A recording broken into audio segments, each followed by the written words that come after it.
에버튼전 손흥민의 멀티골에 힘입어 토트넘이 화려하게 부활했지만 사실 진정한 시험대는 바로 이 뉴캐슬전이었는데요. 에버튼이나 레스터시티나 현재 최하위권에 위치해 있는 팀들인데 비해 뉴캐슬은 확실히 토트넘을 상대로도 탑독의 위치를 선점하고 있는 강팀이죠. 특히나 지난 몇 년간 토트넘은 뉴캐슬을 상대로 굴욕적인 패배를 몇 차례 맛봤는데 스텔린이 임시 감독 체제 6대1이라는 1차 대참사, 그리고 지난 시즌 또 다시 4대0 패배라는 2차 대참사를 겪었죠. 뉴캐슬이 토트넘을 상대로 유독 강한 이유는 바로 중원의 강력함 때문인데요. 기마랑이스, 조엘링톤, 롱스테프로 이어지는 이 중앙 라인은 상위 B클럽들과 비교해도 꿀리지 않을 수준이죠. 여기에 최근 도박 이슈로 인한 징계에서 복귀한 토날리까지 합류하게 되었으니 뉴캐슬보다 중원이 강한 팀은 리그에서 맨시티와 아스날 정도뿐일 텐데요. 그러나 이에 비해 토트넘의 중원 라인은 허약한 편이죠. 사르와 비수마, 메디슨이 전부인데 굉장히 밸런스가 안 좋아 지난 시즌 후반기부터 약점이 노출되기 시작했습니다. 아치그레이와 루카스 베리발 같은 선수들을 영입하기는 했으나 아직 유망주에 불과한 만큼 이들을 즉시 전력감으로 분류하기에는 무리가 있는데요. 공격진도 뉴캐슬에는 이삭과 고든이 버티고 있습니다. 하지만 토트넘에는 정상급 공격수 손흥민 하나가 전부이죠. 이번 경기도 토트넘은 다시 한번 손흥민 개인의 역량에 기대는 수밖에 없는데요. 하지만 토트넘이 뉴캐슬보다 앞서는 포지션이 딱 하나 있는데 그것은 바로 포백 수비 라인입니다. 우도기와 로메로, 반더벤, 그리고 포로로 이어지는 이 수비진은 미숙한 데다 대부분 발까지 느린 뉴캐슬보다는 확실히 우위에 있다고 볼 수 있죠. 이번 경기가 뉴캐슬의 홈에서 열리는 만큼 토트넘은 수비진에서의 선전을 기대해야 하는 부분인데요. 그러나 경기 시작 전 토트넘에게 비보가 날아들었습니다. 바로 반더벤이 부상으로 이탈하여 그 자리를 드라구신이 대체하게 되었다는 소식이죠. 최근 반더벤은 토트넘에서 손흥민 다음 가는 핵심 선수로 여겨질 정도로 날이 갈수록 구단 내에서의 영향력이 더욱 커지고 있는데 그럴수록 부상 빈도는 더 늘어가 팬들 입장에서 걱정이 이만저만 아닙니다. 반더벤은 토트넘 입단 후 햄스트링 부상만 2번을 당했는데요. 토트넘 기자에 따르면 이번 부상 부위도 사두근 근육 쪽 부상으로 알려졌는데 근육 쪽 부위들만 자꾸 부상이 재발하는 것은 유리몸 선수들이 전형적인 특징입니다. 포스테코글루 감독은 그리 심각하지는 않은 부상이라고 밝혔고 다음 A매치 이후에는 구단에 복귀할 예정이나 최근 몇 년간 토트넘 선수들이 부상에서 복귀하자마자 곧바로 다시 부상을 당하고는 마는데 이에 대해 팬들은 토트넘 의료진들의 능력에 대한 불신이 점점 커져가는 중입니다. 이번 라인업에서 손흥민 선수는 다시 한번 최전방 공격수로 나섰는데요. 그리고 오도베르가 왼쪽 윙포워드로 2번째 선발 출전을 했고 포스텍 감독은 존슨을 과감히 빼버리며 쿨루셉스키를 출전시켰습니다. 지난 에버튼전에서는 공격진만 5명을 배치시키며 정말로 극단적인 공격 전술을 들고 나왔던 포스텍인데 상대가 뉴캐슬인 만큼 중원 미드필더 숫자를 늘리는 선택을 하였죠. 토트넘과 뉴캐슬의 경기는 팬들에게서는 검증된 이른바 꿀잼 매치로 통하는데요. 만날 때마다 최소 3골, 4골 이상씩이 터져나오고 특히나 뉴캐슬이 중동 인수 이후 팀의 체급이 올라온 데다 토트넘도 포스텍이 부임하며 이제는 공격적인 팀으로 변모했기 때문에 라인을 극한으로 끌어올려 맞불 축구를 벌이는 이 두 팀의 대결은 최고의 흥행 경기였죠. 이번 경기도 마찬가지로 토트넘이나 뉴캐슬이나 그 누구도 라인을 내리는 법이 없었죠.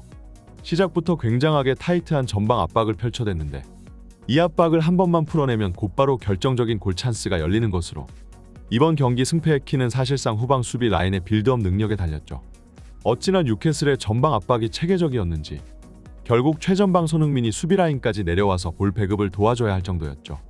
그러나 이 손흥민의 성실한 활동량이 이번 경기에서 정말 중요한 역할을 해냈습니다.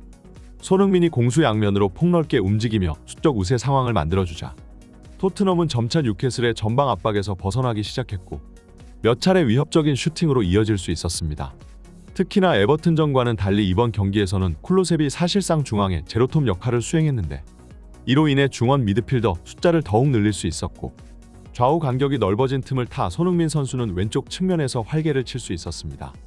27분에는 손흥민 선수가 뉴캐슬 선수의 가랑이 사이로 공을 빼내고 돌파하는 이른바 알까기라 불리는 넘맥 스킬을 선보였는데 그대로 뚫려버린 뉴캐슬의 로이드 켈리는 손흥민을 잡아챌 수밖에 없었고 이로 인해 옐로카드를 받고 말았습니다.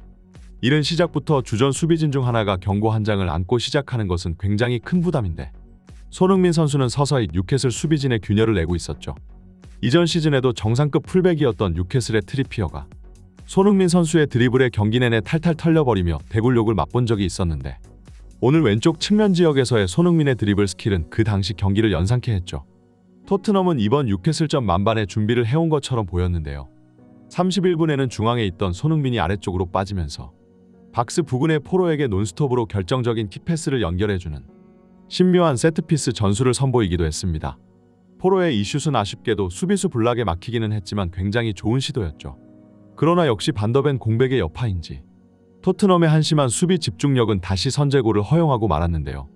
36분 뉴캐슬이 빠르게 스로인을 처리했는데 크로스가 중앙의 하비 반스에게 그대로 연결되며 토트넘의 골망 구석에 꽂히고 말았습니다. 수비 숫자가 훨씬 많았는데도 그 누구도 이 기회를 저지하지 못했죠. 그 이후 토트넘이 최대한 만회골을 노려봤으나 뉴캐슬의 철벽 수비를 뚫기 힘들어하였고 결국 전반전은 한 골 뒤진 채 하프타임에 들어서게 되었습니다. 토트넘 입장에서는 굉장히 불쾌한 선제골이었는데요. 그 이후 이렇다 할 찬스도 못 만들어냈고 포스텍 감독의 전술 변화가 필요한 시점이었죠. 그리고 후반전 존슨이 들어오면서 토트넘의 공격 템포는 더 빨라지기 시작했습니다. 존슨이 비록 섬세함은 떨어지나 확실히 스피드에는 장점이 있는 공격수이기 때문이죠. 55분 토트넘의 슈팅이 골키퍼를 맞고 튕겨나와 존슨이 그대로 골문 쪽으로 재차 밀어냈고 뉴캐슬의 수비는 이 공을 걷어내려다 그만 자책골로 연결시키고 말았습니다. 하지만 77분 뉴캐슬이 결정적인 역습을 성공시키며 토트넘은 재차 역전을 허용했는데요. 남은 시간 여기서 어떻게든 더 추가골을 넣으려고 안간힘을 써봤지만 그러나 결국 경기는 이 스코어 그대로 유지되며 종료되고 말았습니다. 이제 손흥민 선수는 A매치 출전을 위해 다시 국가대표로 이동하게 되는데요. 대한민국의 월드컵 3차 예선 그 첫 상대는 팔레스타인으로 피파 랭킹 100위권 근처인 최약체 팀이라고 볼 수 있습니다. 토트넘 경기 이후 불과 4일 만에 치러지는 경기라 몇몇 전문가들은 이 경기에서 손흥민 선수의 선발 제외를 예상하기도 했죠. 게다가 김민재와 이강인 선수 또한 최근 구단에서 가벼운 부상을 당하기도 했는데 여전히 소집 명단에는 이름을 올렸으나 출전이 불확실한 상황이죠. 그래서일까요? 아직까지도 팔레스타인전 티켓이 매진되지 않았고 지금 이 시각까지도 4,000개가량의 티켓이 남아있다는 소식입니다. 심지어 한국 팬들은 축구협회와 홍명보를 향해 보이콧을 벌이며 국가대표 노쇼 시위를 진행하고 있는 상황인데 이에 점차 다른 팬들도 동참해 티켓 환불 릴레이가 이어지고 있습니다. 축구협회는 험악한 여론에도 최근 티켓값을 올려버린 데다 홍명보 선임권으로 인해 민심을 잃었고 팬들은 정몽규 회장의 사퇴를 요구하고 있습니다. 이에 문체부까지 9월 내에 이번 사태에 대한 감사를 끝내겠다며 축협을 몰아붙이고 있으니 십수년 만에 처음으로 국가대표팀 경기가 매진되지 못한 것이었죠. 게다가 손흥민과 같은 핵심 선수들 또한 경기에 나오지 못할 것으로 예상되니 팬들 입장에서는 더더욱 경기를 보러 갈 이유가 없는 건데요. 물론 일각에서는 홍명보가 자신의 첫 경기를 기념으로 지쳐있는 손흥민과 가벼운 부상을 입은 김민재, 이강인을 모두 출전시켜서 화려한 데뷔전을 장식할 것이라는 얘기도 들려오는 중입니다. 홍명보도 최근 궁지에 몰린 만큼 이 첫 경기 결과가 자신의 감독 명줄에 있어서 굉장히 중요하기 때문이죠.